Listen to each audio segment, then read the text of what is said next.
And away we go. It is the aftermath brought to you, as always, by Galactic Fried Chicken. If you are looking to find some comfort food right now, as you are, probably not wanting to cook anyway in the post New Year's Day lull, as you're kind of getting back in the swing of things, swing over to Dayton, Kentucky, about 7 minutes from downtown. Probably a little quicker if you manage to hit the lights.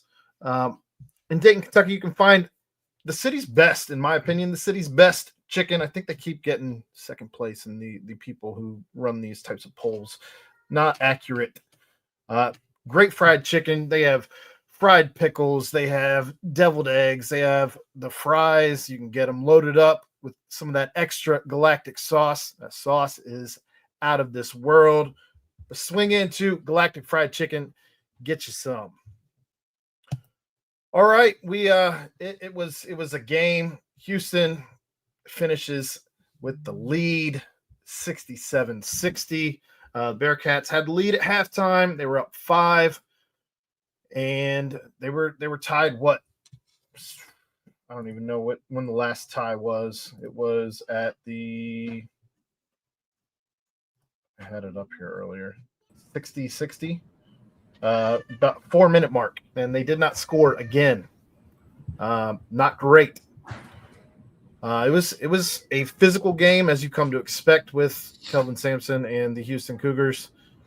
But Keegan, you were there, boots on the ground. You were there for the post-game presser. I watched it. What were your thoughts? Yeah, I got here a little late, I think, with like 8 minutes left in the first half. Drove here straight from Memphis.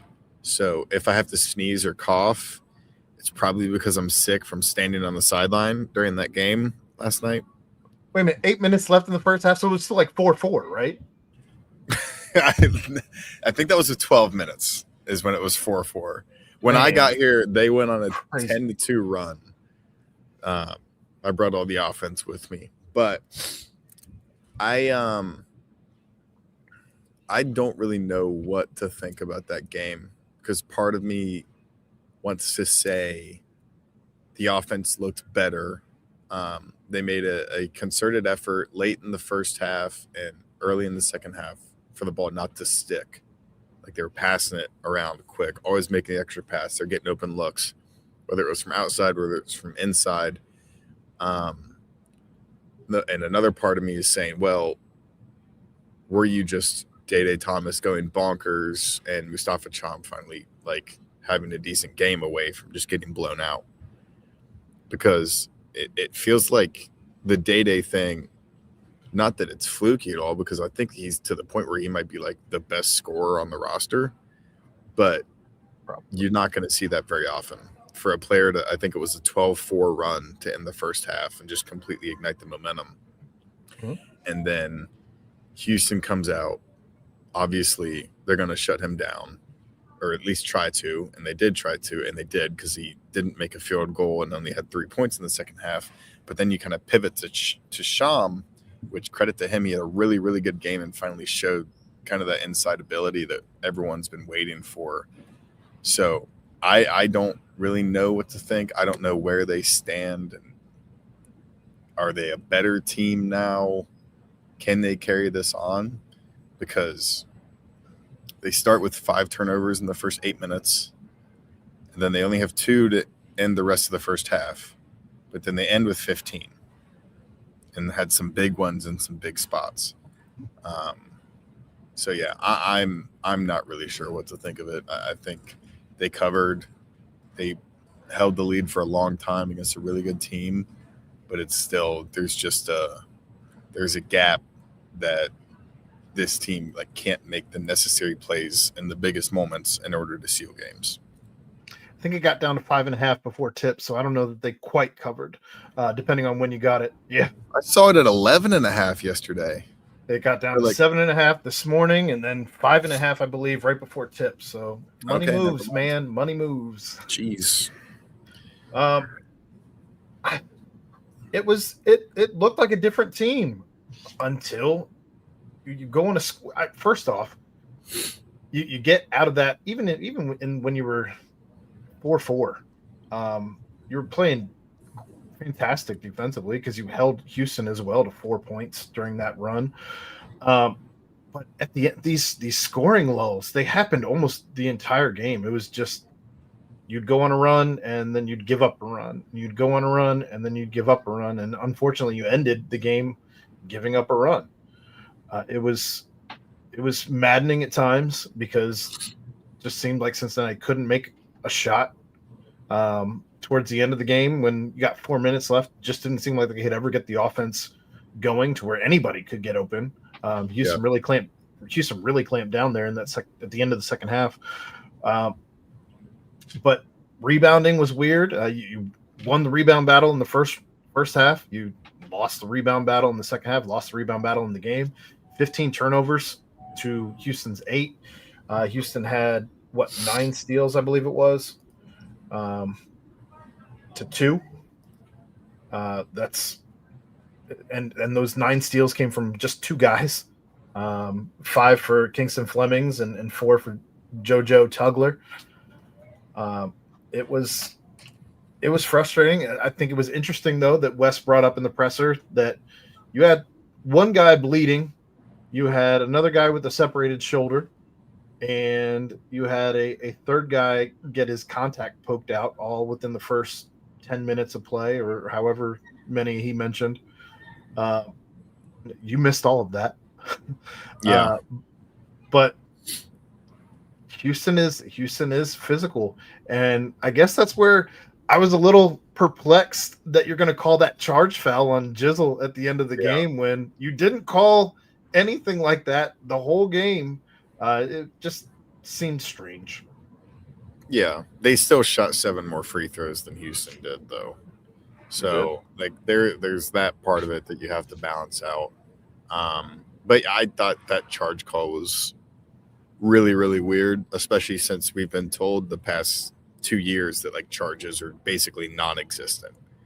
And that was, at best, questionable.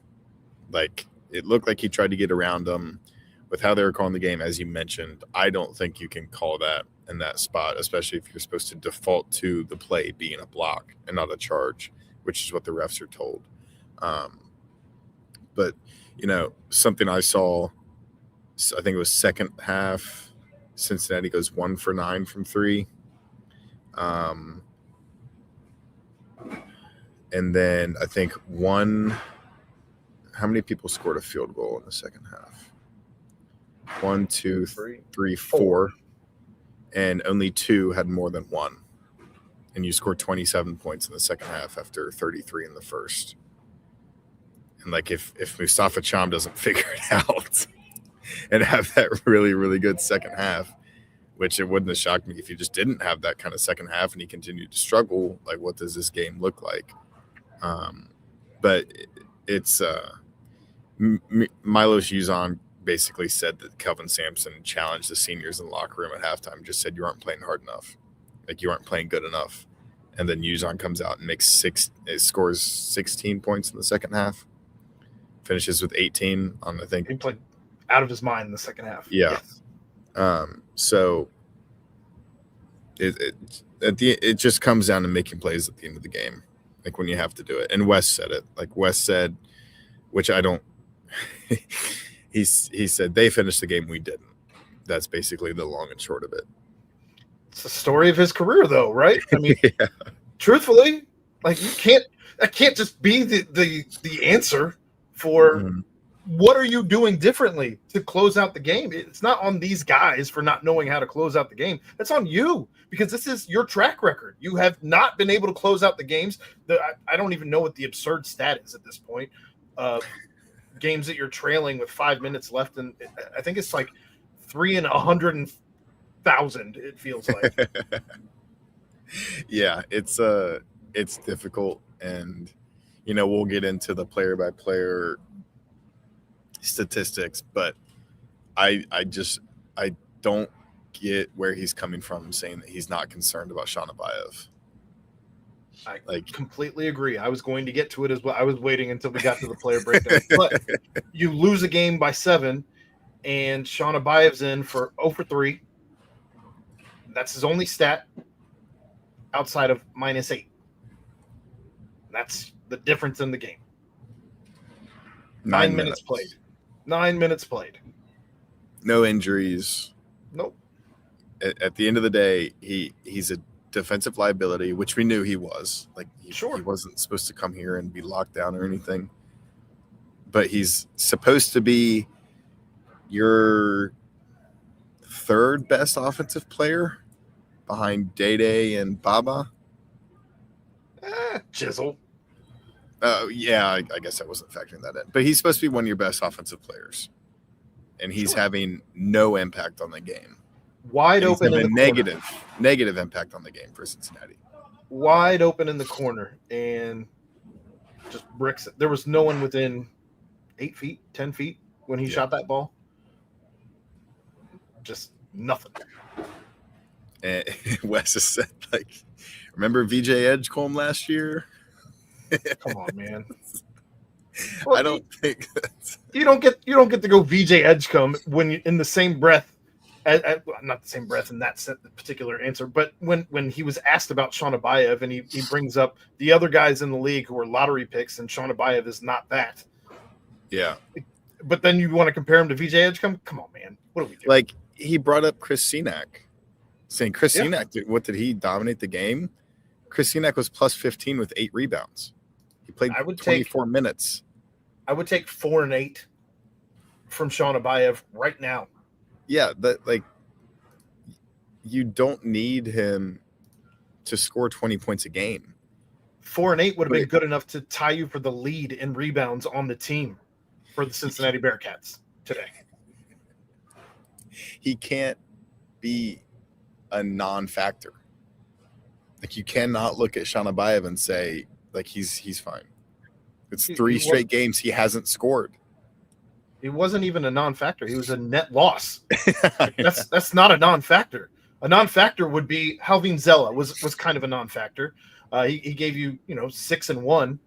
You could almost call that a factor, actually. Yeah. But Sean Abayev was not a non-factor. He was a net loss. Yeah. So, yeah, circling back, like, I don't know what to take from this at this point in the season. I kind of need them to beat a team like Houston, Kansas, Iowa State for me to think anything of them possibly turning it around. Or actually showing that they're a better team than what I think that they are. They can't beat teams that they can't beat teams they're not supposed to beat. Yeah. They can, and this season they've struggled to beat teams they're supposed to beat. Yeah. So yeah. I don't know. I'm with you. It was an entertaining watch. At least you could say that. I think they put it together in portions, but they still can't put together 40 minutes. When you can't score for the first roughly 8 minutes, you have 4 points in 8 minutes. That's crazy.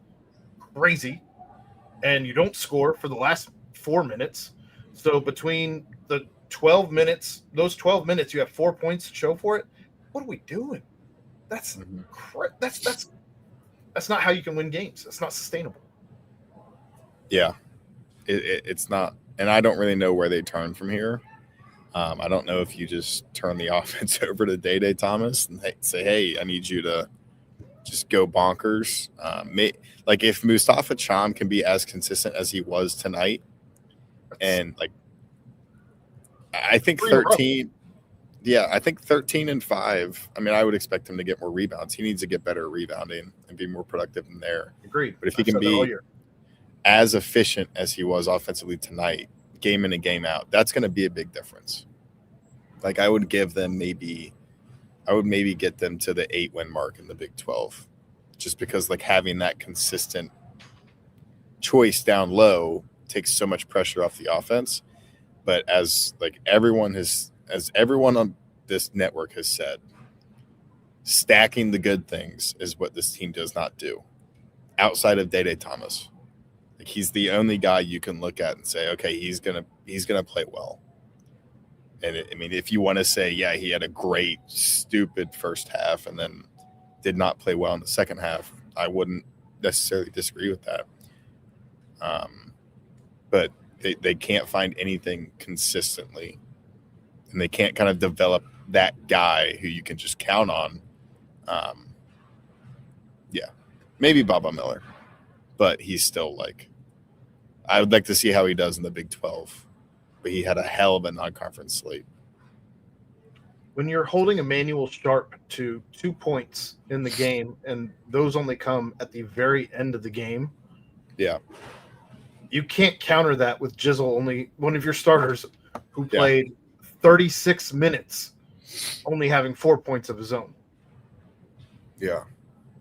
That's in like winning these types of games. It doesn't take someone going absolutely crazy. Mm-mm. Like you just can't be bad. Like you can't have your best players not play well against a team that played in the national championship game the year before and is extremely well coached. And I guess that, like you can say that's what Houston does to teams. And I wouldn't disagree. But like Day, awesome defensively, good offensively, and then nothing from Jizzle, like you said. Sincere had a few missed layups. He played pretty well defensively, drew the charge. And then obviously Kerr has a separated shoulder, and we don't know how long he's going to be out. But that doesn't sound good. So maybe if he's in and he can get those 2 or 3 threes, but I'm not saying that would have happened based on kind of how inconsistent he's been this year. He was a little Dribble James tonight, D-Fan. He was a little bit of that. 7 of 17 for layup tonight. That's horrendous. That's not how you win games. Turnover percentage was 24.2%. That's really not great, bad. Bob. That's really bad. Points per possession under 1. Which is going to happen when you score 4 points in the first 8 minutes of play. Only 4 fast break points, but of course that's because you only had 2 steals in the whole game, and a whopping, 8 turnovers in total. So I don't know, not great. 28 missed shots and only 7 offensive rebounds. It can't just be Baba Miller rebounding the ball. Yeah. 8 rebounds was pretty good. Enough to lead the team, but nobody else had more than 5. And that's including our 7-2 monster out there. So just not enough. Not enough. And credit to them for coming out and playing their ass off in the first half and taking the lead. Like the crowd was awesome. Yeah. They were playing super hard. Because when I saw the Clemson game, the start of the Clemson game, I just thought, okay, this season's over.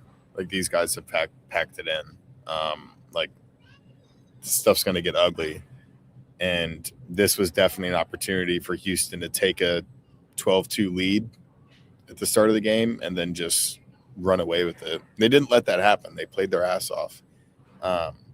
But Wes and this team are not in a position to talk about moral victories. If you had beaten Xavier and taken one from Georgia or Clemson, maybe you have something that you can build on. But like you can't lose games anymore and say, well, we almost had it. It was a good effort. Like that does not help you by any means. Yeah, 8-6. You're not too many losses away from losing your locker room. Truthfully. Yeah. You can't lose to West Virginia. No, and he hasn't won there since they joined the Big 12. So, and it's been pretty dramatic collapses in both games if I recall. As I said, he can't beat the teams that he's not supposed to beat. And I've not seen anything at this point that shows me that he's not going to struggle against teams that he's supposed to beat. And I don't know that you're supposed to beat West Virginia at this point. Who in the Big 12 are you actually supposed to beat? Yeah. And like there's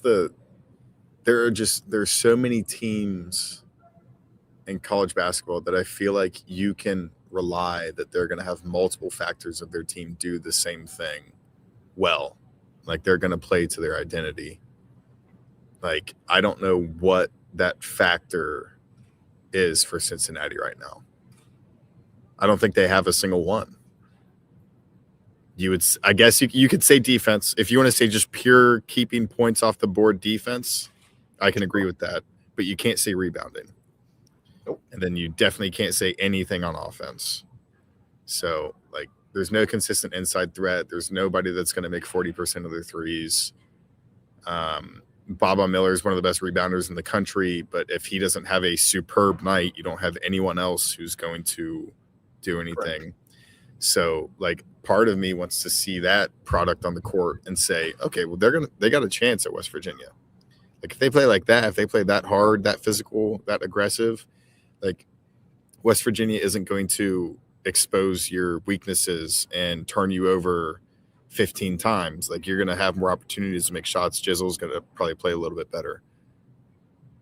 If you have found some sort of factor, something to rely on through the first 14 games of the season, I would be comfortable saying that, but I'm not. Because they don't play 40 minutes. They are incapable of playing an entire game. I didn't see Houston ever lay off their intensity. I didn't ever feel like they weren't playing. They weren't making shots, but that's different than not playing with intensity. And I don't know. I just feel like Cincinnati offensively did not have that same intensity in the last 4 minutes of the game, especially when Jizzle dribble, turnover. Right at the end, too. Yes. God. You just knew it was coming. So I don't know, man. It's not to me. It's not a matter of these players need to figure out how to close out games. It's a matter of Wes Miller needs to figure out how to close out games, and I don't know that that's something he's going to be able to do in Cincinnati. Yeah, and like I not to bring up Abayev again, but like how Wes mentioned Chris Senack, Kingston Flemings was rated around the same spot as Sean Abayev. He had 19 points. So like it is not. Like West defends his guys, and I laud him for it. Like that's his job. That's the kind of coach he is. But it's not at all a consistent thing throughout the country to just say he's a freshman, so he has November, December. He gets 2.5 months to adjust to college basketball. Well, what we're seeing is regression, not progression. Yeah. He's not getting better. He's getting worse. So, and you've got to figure out a way to get the lid off the basketball hoop for that kid, or it's going to be a long season. Yeah. 6'8", and he's not even rebounding. His whole thing was just making shots. His whole thing was just scoring points. And you're not doing that.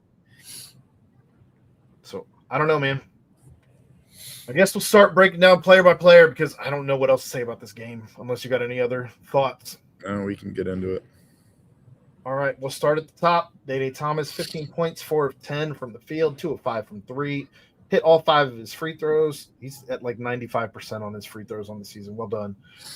2 defensive rebounds, 4 assists, 3 fouls, 4 turnovers, 2 blocks, 32 minutes played. His plus minus is 0. That moment, and like late in the second half, I think he hit his last 3 when he just like looked at the bench and went like that. That was the top moment of the season for me. Like that, I love how that kid plays. And to not have any points until 3 minutes left in the first half, and then going a 12-4 run was ridiculous. By himself. A Day Thomas 12-4 run against the entire team of Houston. And you know he had an impact on the defensive end to keep Houston out of the bucket. So, yeah, I mean, he's a big reason why they were even in it because I think they were down 21-24 before that. and Houston was like gaining momentum, going on a run because they had the lead, I think 16-8 prior. So that was huge to keep not only keep Cincinnati in it, but actually give them belief that they could win the game because they take a 33-28 lead into the half. But then second half, you knew that they were just going to say someone else beat us because I don't believe you can. And if I'm Kelvin Sampson, I'm saying the exact same thing. Force Mustafa Cham to beat you. And he almost did. Like, he almost made enough plays to beat him. But, I mean, going to look at a guy like Jizzle James who's played in 4 games, go and beat us. Or is Kirk Risa healthy? Go and beat us. Not Shanabayev, Baba Miller.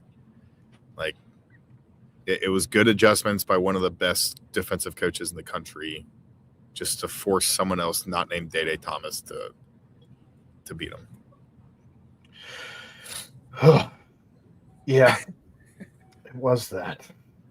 Baba Miller, 11 points, 4 of 7 from the field, 0 for 2 from 3, 3 of 7 from the line, 8 rebounds, all defensive, 3 assists, 2 fouls, 4 turnovers, 1 steal, 32 minutes played, minus 11. 14-6 in second chance points by Houston, by the way. So, like, I'm not gonna say Baba Miller needs to start making threes because he needs to stop taking them. He maybe. I still think he's a good 3-point shooter. I truly think that's just a slump, and I think that he can get that going. But I'm not going to rag on him, like say, oh, he's not making threes, because he's playing maybe the hardest of anyone next to Day Thomas and Sincere Harris. But on both sides of the ball, he's probably playing the hardest of anyone on the team. He is 2 for 20 on the season from 3. Yeah, he's not 2 for 20. Yeah, 10%. Quick maths. Yeah, he's not shooting it well, but I'm not going to tell him to just straight up not shoot it, because Mustafa Cham will be there. They will continue to give Baba Miller the 3-point line all day until he starts making it. But yeah, he has 11 points and 8 rebounds. Obviously, you've just become accustomed to him pulling down like 15 boards, but that's not going to translate into Big 12 play, especially against the best teams like Houston and Iowa State. So he had a pretty good game, had a big, late, had that play where they drew up an inbound. They get it to him going towards the basket. He just goes up and then draws a foul, then misses both free throws. I can't remember how much time was left, but I think it was under 2 minutes, and it was a 3-point game. Maybe a 5-point game. Cincinnati's 2 bigs between Mustafa Cham and Baba had 13 rebounds. Tugler and Cenac had 15, for whatever that's worth. Yeah. We'll keep it moving. I should have gone Mustafa Cham second. 13 points, 6 of 7 from the field. Hit his only 3-pointer taken. 2 offensive, 3 defensive rebounds, giving him 5. 2 fouls, 3 turnovers, 1 block. 28 minutes played, minus 6. By the way, right now between Baba, Day, and Cham, you are at 11 of your 15 turnovers. I mean, they were the guys who touched the ball the most, so I guess that's going to happen. Sure. And how many turnovers did they have against Houston in the game last year? Didn't they have 24? I don't know the answer. Or was that Iowa State? 15 turnovers for this team against Houston almost sounds like, yeah, that's all right. You might be able to write home about that one. Not when you have 2 steals. A lot of them a lot of them happened at bad times. And I think a couple were offensive fouls as well. So I'm not excusing it. You can't turn the ball over 15 times.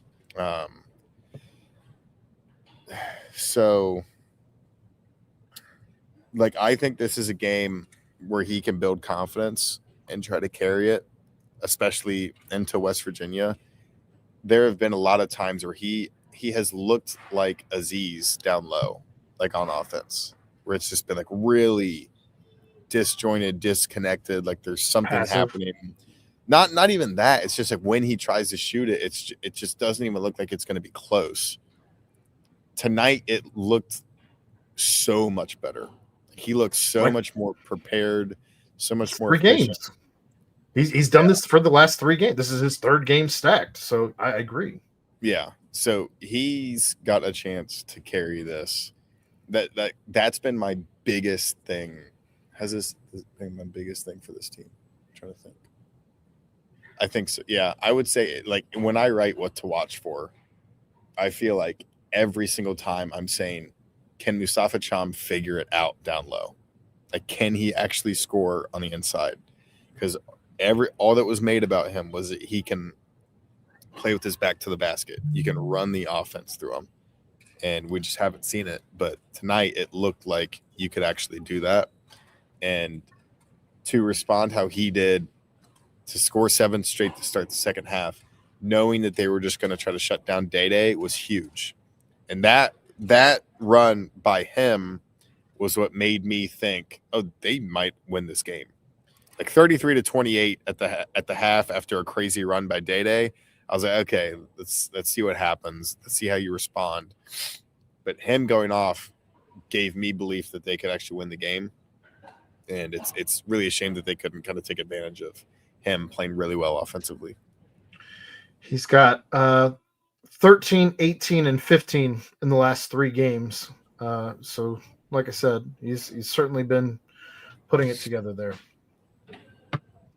Yeah. We'll keep it moving, though. 6 points for Jalen Celestine, 2 of 5 from the field, 2 of 4 from 3, 3 defensive rebounds, 1 turnover, 1 steal, 26 minutes played, +7. Yeah.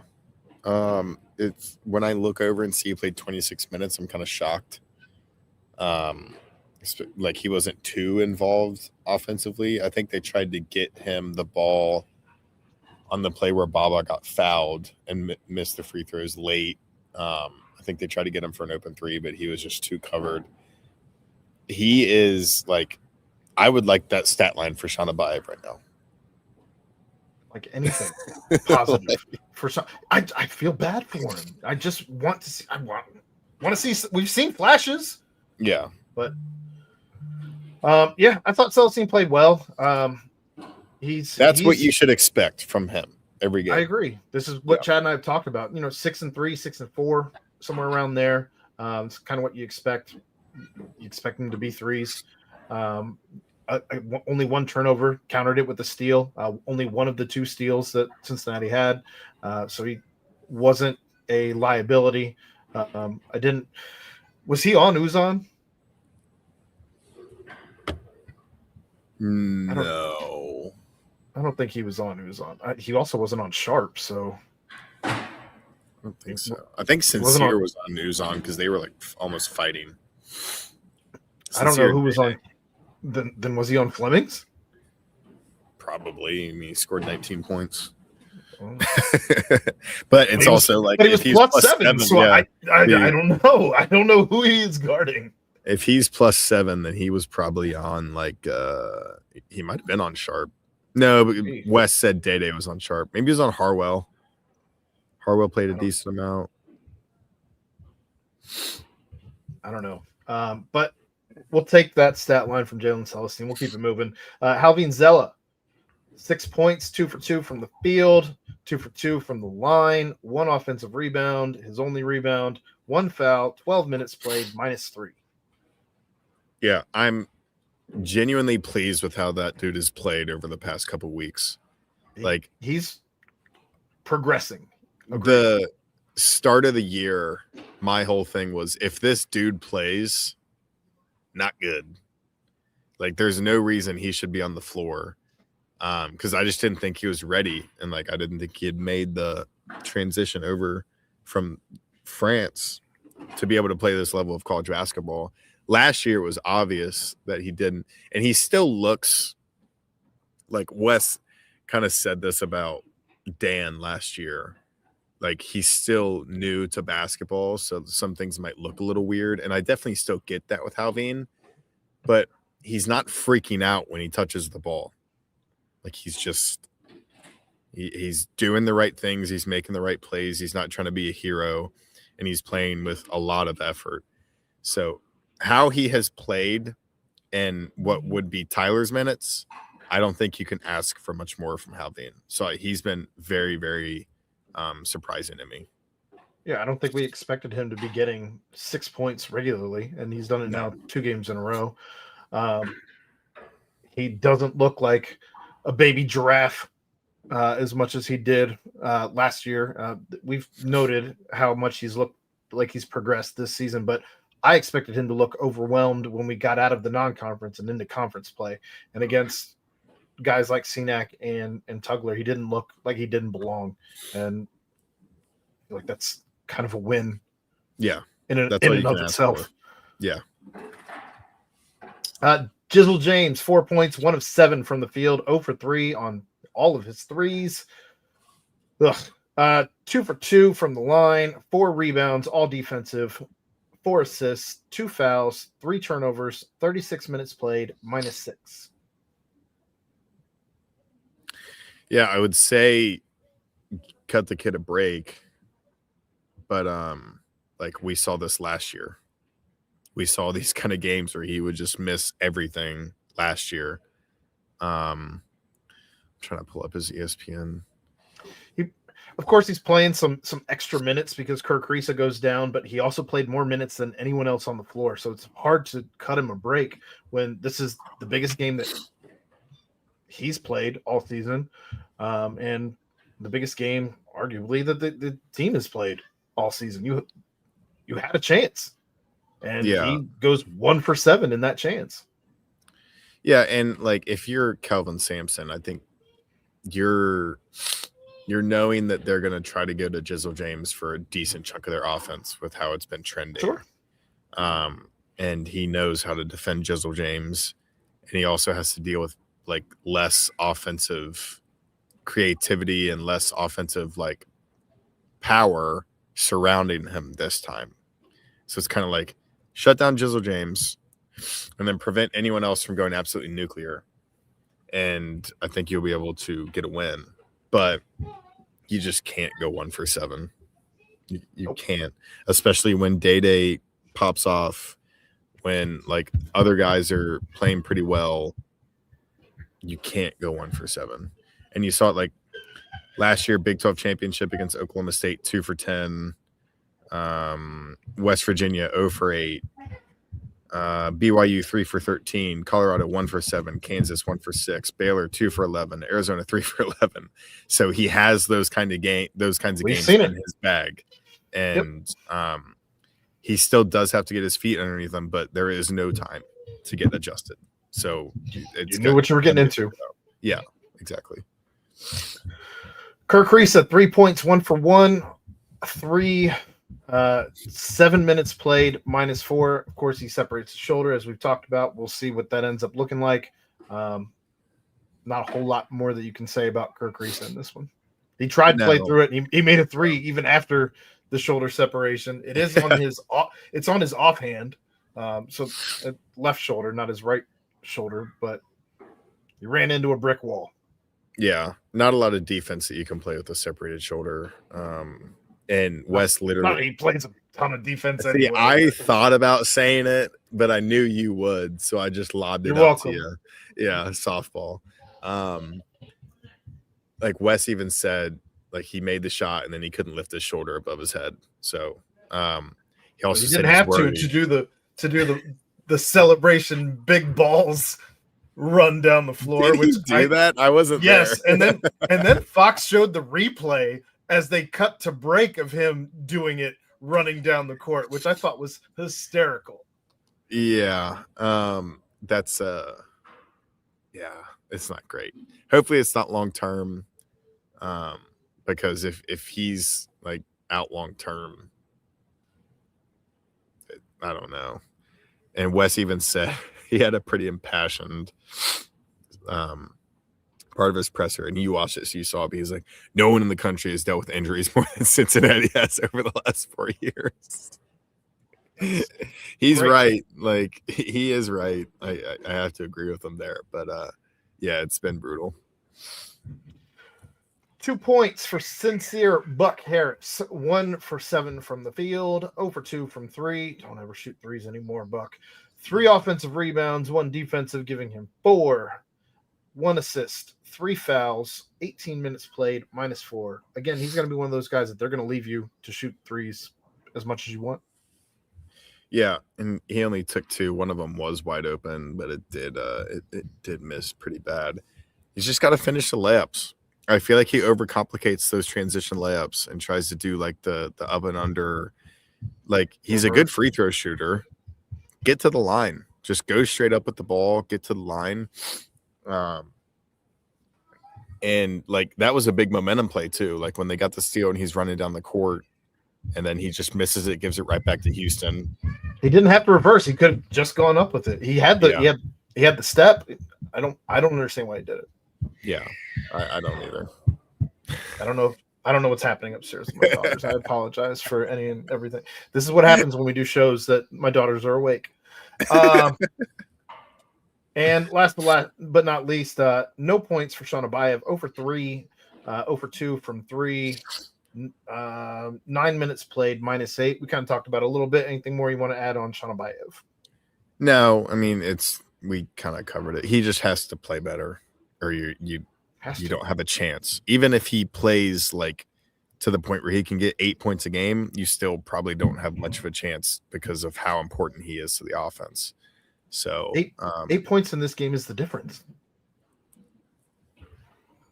But you also needed Day to go crazy, Mustafa to go crazy. Not crazy, but you know what I mean. Well, I mean, I guess what I'm getting at is if he's able to give you the offensive output that you thought he would, maybe Buck Harris isn't going 1 of 7 because he's shooting less because Sean Abayev is shooting more. Maybe Jizzle on a bad night isn't shooting 1 of 7 because he's shooting less because Sean Abayev is hitting more. And instead of going 0 for 3, some of those possessions are turned into points. And now you're looking a little bit different than 67-60. You've got to figure out how to get this kid going, because I'm with you. I don't think a guy that you relied on is probably your 4th, maybe on a bad night, your 5th best scorer behind Chom. For him to put up nothing and miss the 3 shots that he took, that's all just giving. And I don't think they rebounded any of those. I don't know. Yeah, it's again, it's a net negative, and that's not great. Yeah. Anything else to wrap this one up? I don't think so. I think I'm all talked out. All right. Well, again, your final score from Fifth Third Arena, 67-60. Houston just staves off the upset by the Cincinnati Bearcats. Chad will be back on tomorrow, as he and I will do an aftermath. He was visiting with family tonight while he was in Tennessee. And then we will have a nightcap tomorrow night, not an aftermath. We've done enough of those in the last 2 days. And then we'll have the BBP back for you on Monday night at 8:00. Check out the last episode of the Bearcat Brunch from this morning if you haven't already, recapping the Liberty Bowl loss to the Navy midshipmen, but mostly because you like to hear what Dave and Jeff had to say. Thanks to Keegan, though, for stepping in. Go and check out Galactic Fried Chicken this weekend if you haven't yet. And we will be back on these airwaves here again tomorrow night doing another nightcap, and we'll see you live on Monday night. Thanks for joining us live, though. We'll see you.